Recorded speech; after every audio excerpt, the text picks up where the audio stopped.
culture is absolutely fundamental, Shirley, in relation to board dynamics, in relation to a company. And the real unfortunate thing is that one bad egg can create absolute havoc in relation to boards and companies.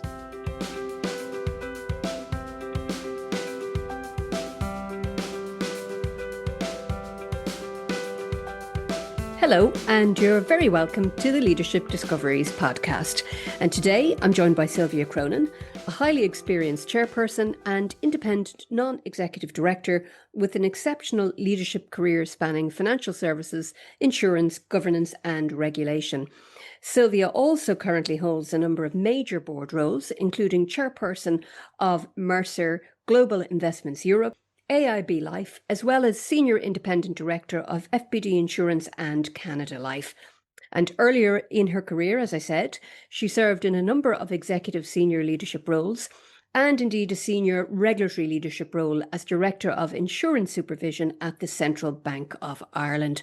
And Sylvia brings a powerful combination of boardroom, executive and regulatory insight. And I'm very pleased to have her with us here today to talk about all things leadership. Sylvia, you're very welcome. Oh, thanks very much, Shirley, for that very kind introduction. I'm going, oh my God, my life seems very long.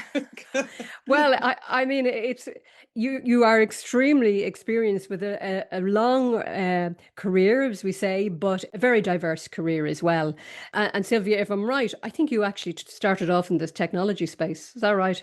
I certainly did, Shirley. Yeah, I spent the first, I suppose, third of my career in the technology space before moving into general management. Yeah, very interesting career. And I suppose that was really what brought me into leadership in the first place. I was working for a startup insurance company, and basically they were interested in me building an IT system. And, you know, in terms of leadership, the boss I had in that first, I suppose, the first significant role in my career, he was an amazing visionary, you know, well before his time, and he had this. I suppose the same approach as my mother, God rest her, had, and that was Mulligan Oige agus Chuckishi, and that is basically a translation from Ireland that says, praise youth and they will flourish. And he had this vision that he wanted a paperless office. So he didn't tell me how to do it. He just said, this is what I need and this is what I want. So can you go off and do it? And it literally gave me, I suppose, a springboard into leading an IT function to deliver what was needed. So, you know, in terms of leadership and role modeling, Ron Corbett would certainly be my first major role model. That's fantastic. And what a great phrase as well, you know, just that sense of, you know, leading youth and giving them their head and Yeah, letting them yeah. figure it out as well, I suppose, in many ways. Exactly, and it's amazing because if somebody does trust you to be able to deliver and sort of gives you your I won't say the space that you will deliver for people. You know, that building of trust will ensure that people let you off and let you deliver and come back with the hopefully the finished product. Anything, Sylvia, just, you know, I'm conscious that you started off in technology and my goodness, where we are now in the space of technology, you know, over that time frame is extraordinary. But when you just think even of the concept of IT leadership, I suppose I'd just be interested to hear just your thoughts on, let's say, what makes a good technology leader, because we hear of so many projects that fail, that don't deliver what they're supposed to deliver, that fall out of scope, that have, you know, prolonged scope creep, all sorts of things. Just when you reflect on that, you know, what makes a good technology leader? I think in terms of technology, it's being able to see the big picture. You need to see the end game. You need to see, okay, what is it that I want to have at the end? When you know what you want to have at the end, you can work out the steps to get there. If you're not clear about what the end game is, then that's very hard from a technology perspective.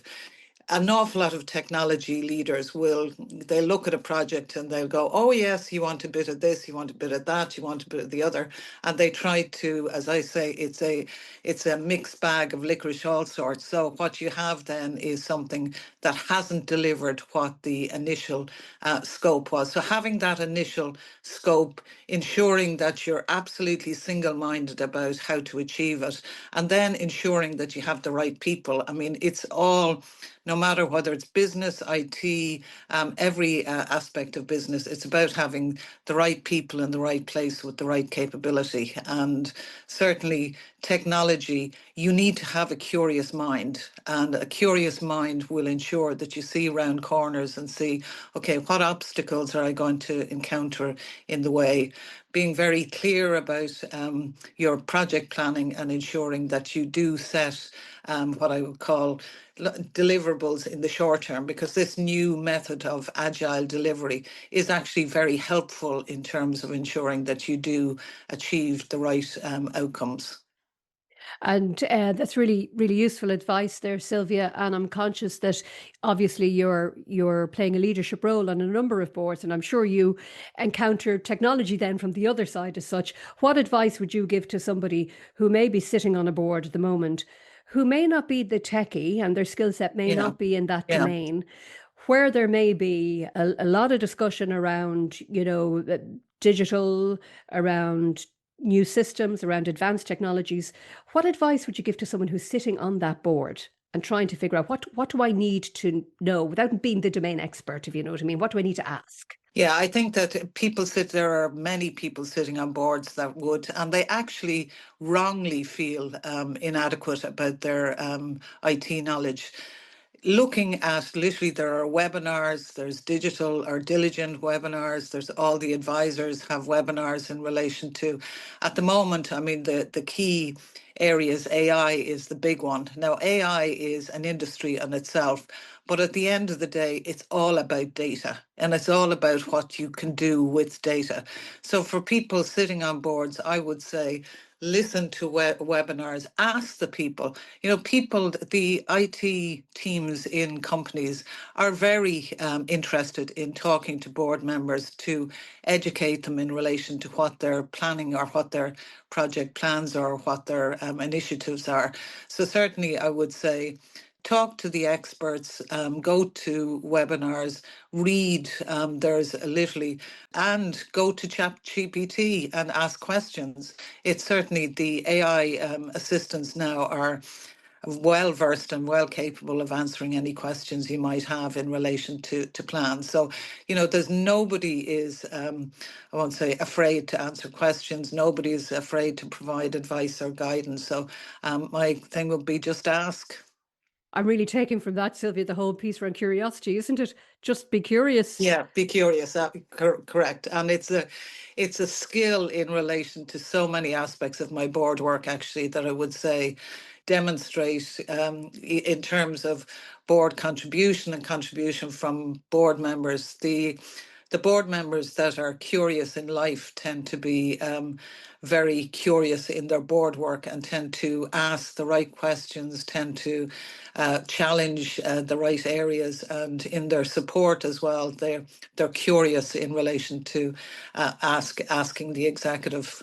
And just to that point, Sylvia, I'm conscious that there will be people who are listening to us now who are seeking board positions or who have just transitioned perhaps into boards. And what advice would you be giving people in terms of creating understanding about how the board role differs from the executive leadership role as such? Because Yeah. sometimes people can think it's just it's a sort of an extension of that when, it does require a different lens, doesn't it? Oh, no, it's you know what? It's actually, that's the hardest thing, and you often find you've really successful global CEOs that come on, that go on boards, and suddenly their ability to switch is extremely hard, because when you're in an executive role, your job is to execute. You have to implement the strategy. You have to ensure that you're creating value in relation to a board position. What you're doing, it's like and it is that term, the nose in, hands out. When you're an executive, you're all hands in. when you're a board member, your nose has to be in, but you absolutely need to keep your hands out. The other side is it's like being in a helicopter. You need to scan the landscape, and as a board member, the executive is right down in there. They need to lift themselves up at a strategic level, but from a board perspective, you're looking at the total landscape, and you're seeing, okay, where are the areas of development? Where do we need to prioritize? Where do we need to assist the executive in terms of delivering the strategy for the company? So it's very much a support and challenge role.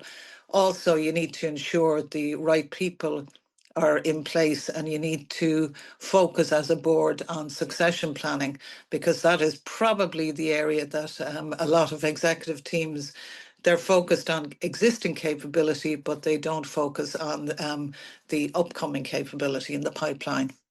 Very important, Sylvia. And one thing I did just want to talk to you a little bit is around culture as well, in terms of the board involvement in shaping or creating culture. Because I think when you started some of your board positions, it was very much around that place when there was a big question mark over culture with some of the financial institutions and what that looked Correct. like and what needed to change. So, can you just maybe give some insights into, as a leader at board Mm. level, what would you be expecting in terms of involvement in culture? Okay, in terms of culture is absolutely fundamental, Shirley, in relation to board dynamics, in relation to a company. And the real unfortunate thing is that one bad egg can create absolute havoc in relation to boards and companies. In relation to the culture, for me, it's really important that the skill set, the diversity on the board, that people within a board understand what they're contributing to the board. They understand what skill set they have, what areas they need to focus on. If you have a diverse board and I think the chair is so important in terms of the chair. The kind of the days of the dominant chair have gone, thankfully, and the dominant CEO have gone. And now the position of the chair, the really important position of the chair, is being collegiative and yet firm and driven, and ensuring that all views are taken, but there is a decision reached by consensus, and people stand by that decision. From the board dynamics, it's really critical to know what are our what do we want to achieve as a board within the year? What areas do we want to support the executive on? What areas do we see there are weaknesses in? And generating what I would call an open and transparent culture where there's respect for all board members and the executive, and leading, I suppose, ensuring that the tone from the top is one that, we won't accept bad behavior. We won't accept a dysfunctional culture within the business, and ensuring that you stand by it, because probably one of the easiest things to do is to let creep flow. And when creep starts, it's actually a lot more difficult to deal with it than if you deal with it head on. And of course, Sylvia, you have the two perspectives. You know, you are chairperson of a board. You're also a board member as well. So, just really interesting perspectives on that. I'm really interested in what your thoughts are at the moment in this very uncertain environment that we have at the moment, where we seem to lurch from geopolitical crisis to the next. And I often, something that occupies my mind sometimes is how prepared leaders are to lead in crisis. And I'm just wondering, from your perspective, are we preparing leaders enough to lead through crisis? Okay, well, what I would say is how I mean, I have a huge amount of time for the next leaders. I think the next leaders that are there, they have been exposed to a phenomenal educational system. They've been exposed to great leaders globally. They've had access to insights through the internet. So information is readily available. Exposure to the brightest and the best, it has never been easier. And I suppose their confidence level has been increased dramatically. It's gone from kind of the state and input. And so from that end, I would have huge regard for the future leaders. I suppose my biggest concern has been the COVID environment where people weren't socializing. And I do believe that social interaction is critical in terms of leadership and in terms of I suppose you look at the hybrid working environment. Remote working is very antisocial in terms of actually dealing with teams. So that area is, I suppose, a blip. Yeah, and Sylvia, I mean, I think that's really interesting because I hear that from a lot of people, and of course, it is a struggle for organizations, just in terms of that dilemma of Mm, allowing, in inverted commas, hybrid working, how you yeah, manage performance, how you build careers. But I think one of the points that you're talking about there is so essential at that early career stage, particularly. It's where we need to see that social interaction, where people exactly. are Yeah, shaped in many ways. correct. Yeah. And the looking at the leaders of the future in relation to the geopolitical environment, I mean, certainly I think we've come through so many crises. We came through the financial crisis, we came through COVID, and now you're going, okay, we've got the impact of what's happening in the States and what's happening, in the Middle East. That is a real concern from a leader's perspective. Yes, you need to be mindful of the geopolitical, but I think probably the AI, the outsourcing is probably the two areas that I'd say really need strong focus from both leaders and board members going forward, because that has the ability to basically completely and utterly transform the way business is done. hmm And can I just pick up on one thing? And I don't want to go into a big discussion about overregulation or anything like that, but I'm just wondering from your perspective, because I do hear it from a number of people that sometimes when the system has come under pressure, when there have been problems in the system, the immediate reaction is to overcompensate, let's say, in terms of Yes. controls and Yeah. in any environment. I'm not Yeah. just talking about in financial regulation environment.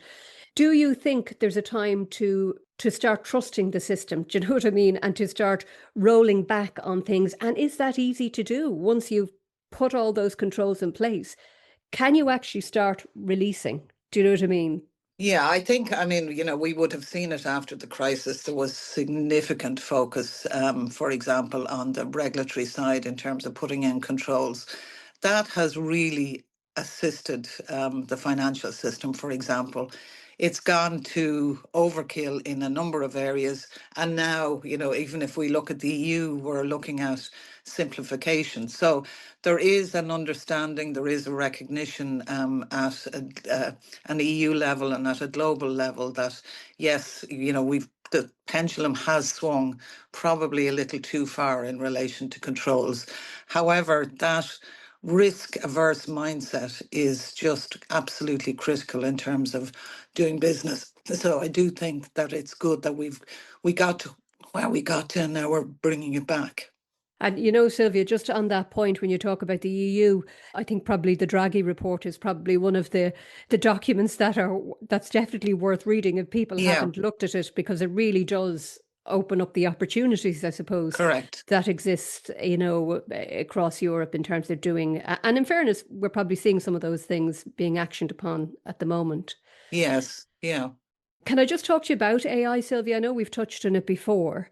How do you think organizations, just from either your networking discussions, yeah. whatever, are really maximizing AI for the benefit of all stakeholders? Because there is an ethical dimension to all of this. There's Yeah, the yeah. productivity, there's the customer, all these various stakeholders. How are organizations doing that? Or are they doing enough of really thinking about the potential and indeed the Mm, dangers, quite mm. frankly? Yeah, I mean, it's just such a vast area, Shirley, and different organizations are thinking about it differently. You have global organizations who are thinking about AI in every sphere. Initially they'd been thinking, okay, will we outsource to developing countries to reduce costs? Will we, what type of efficiencies can we put in place? Now they're looking to transform and replace quite sophisticated functions in relation to technology capability. They're looking at customer service functions, they're looking at finance functions, and they're saying, okay, well, what can be done using AI? So the more global a company, the more they're being, I suppose, their mind is being opened to thinking beyond the customer service side to every area of business, and even down to boards, looking at the board. How do you prepare board packs? How do you interpret board packs? What decisions should be made? So AI is coming into absolutely every sphere. Then you've got other companies who are saying, do you know what?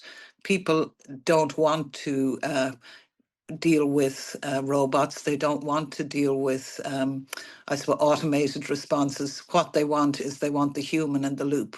So different companies are taking different approaches. Some are saying, you know what, I want AI to replace everything in my business so that I'm generating value for my shareholders. Other companies are saying, do you know what? Actually, the customer is king and the customer wants to deal with the human. So I'm going to provide the human in the loop. You've others that are in between. And then you've got I suppose, what I would call the extreme then that are saying, okay, actually now I'm not just interested in AI as a means of adopting and improving efficiency in my business. What I want AI to do is create a fundamental new business model. And that is something that companies are also looking at, and where can synergies between, whether it's the telecommunications industry with the car industry, and looking across industries to see where can AI be used in different areas to the benefit of the company. And Sylvia, I'm sometimes concerned that because of the glamour, if you like, around the technology solutions that are available to us, either at an individual level or at a corporate level, there's a danger that people almost forget about the purpose and the strategy of the organization Mm, and mm. how the tools, IT tools, Yes. technology tools, digital tools can actually help deliver that Yeah. strategy.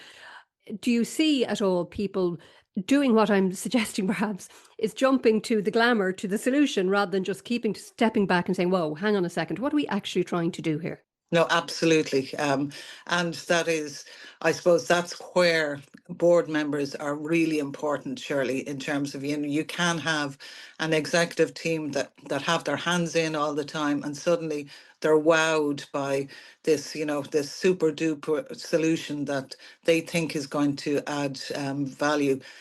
So it's up to the board members to question and challenge and support the executive to stand back, take the helicopter view, and see, okay, who at the end of the day is our customer, and what is our customer interested in? Are they interested in, a bog standard, lift the phone, talk to somebody, get a solution, get human advice, or are they interested in an automated solution?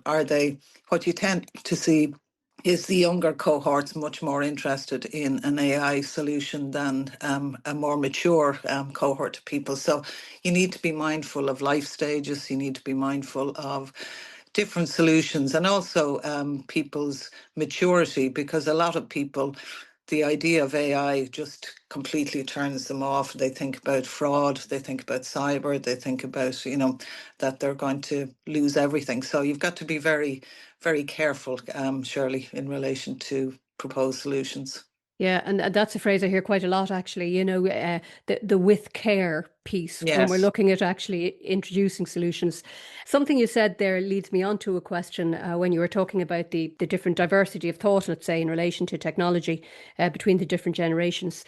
And it would be remiss of me not to talk to you about diversity, but I'm more curious, I think, around diversity in its broadest sense, not just in relation to gender based, for instance, Yeah. because to me, that creates more important diversity, which is diversity of thought. So I'm Yeah. just wondering from your perspective, where is your sense of where we're at the moment in a European context, perhaps, or in an Irish context, whichever, around diversity at board level in that broader context as well I'm talking about?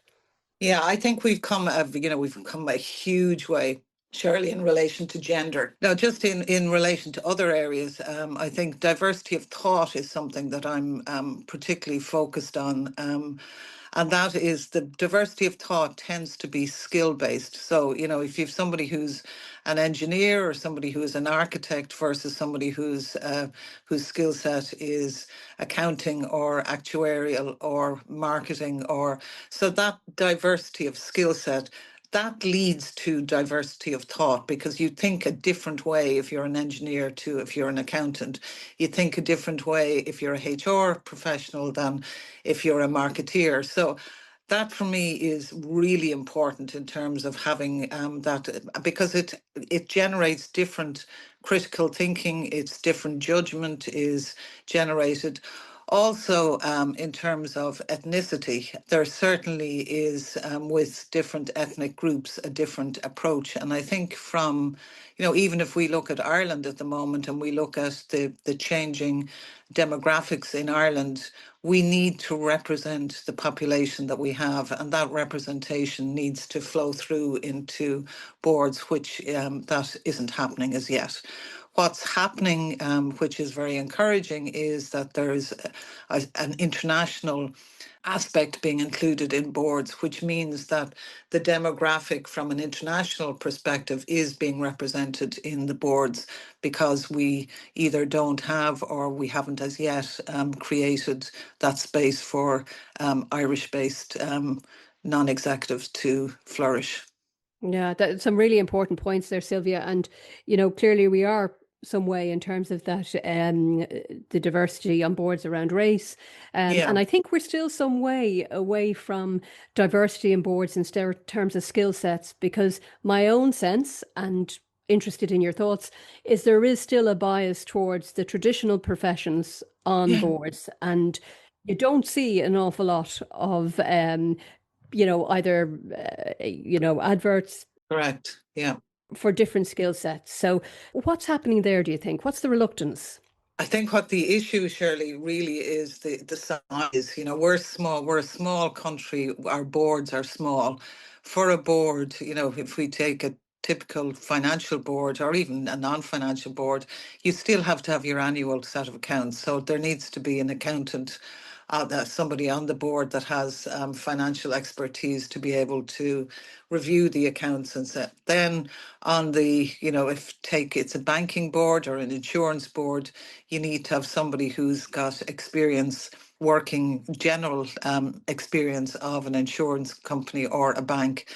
So so now we're at two, INEDs on a board. Yeah. An awful lot of Irish boards only have two INEDs or three. It's the larger companies that have more INEDs. And in fairness to the larger companies, I've seen a significant shift in terms of skill set, where they are recruiting people with whether it's HR, risk governance, and marketeers.